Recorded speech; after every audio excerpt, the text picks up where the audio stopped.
आज आपण बनवणार आहोत सुक्या मासोळीची भाजी। तर तुम्ही बघू शकता मी या मासोळीच्या तोंड आणि शेपूट काढलेली। आता याला 5 मिनिट कोमट पाण्यात भिजत ठेवायचं आहे। हे बघा मी पाणी घालत आहे, कोमट पाणी आहे, जास्त गरम पण पाणी नाही। फक्त मी चांगलं 3 पाण्याने स्वच्छ धुवून घेतलं आहे। कढाई गरम झाली आहे तर थोडंसं तेल घालायचं आहे त्याच्यामध्ये।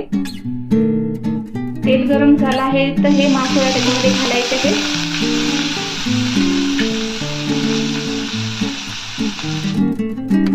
त्यांना थोडंसं फ्राय करून घ्यायचं आहे, परतून घ्यायचं आहे मासोळ्याला।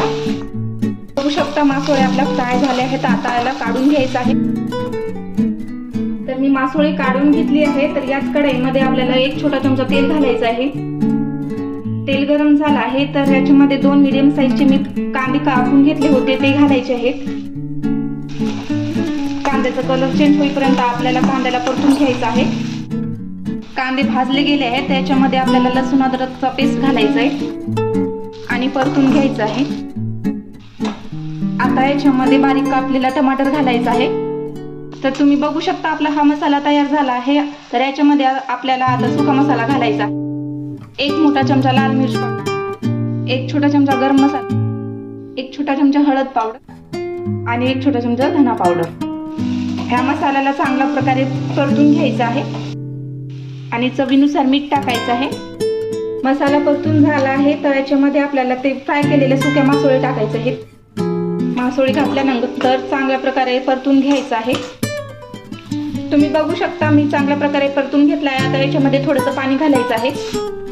तुम्ही तुमच्या प्रकारे पाणी घालू शकता याच्यामध्ये, पण मी इथे सुकं बनवणार आहे म्हणून मी पाणी थोडं कमी वापरलं आहे। त्यामध्ये बारीक चिरलेली कोथिंबीर घालायची आहे।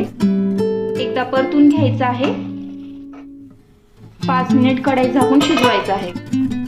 5 मिनिट झाले आहे, मी गॅसचा फ्लेम बंद केला आहे आणि आपली भाजी पण शिजून झाली आहे। तुम्ही बघू शकता एकदम चमचमीत अशी भाजी दिसायली, खायला पण खूप चविष्ट लागते ही भाजी।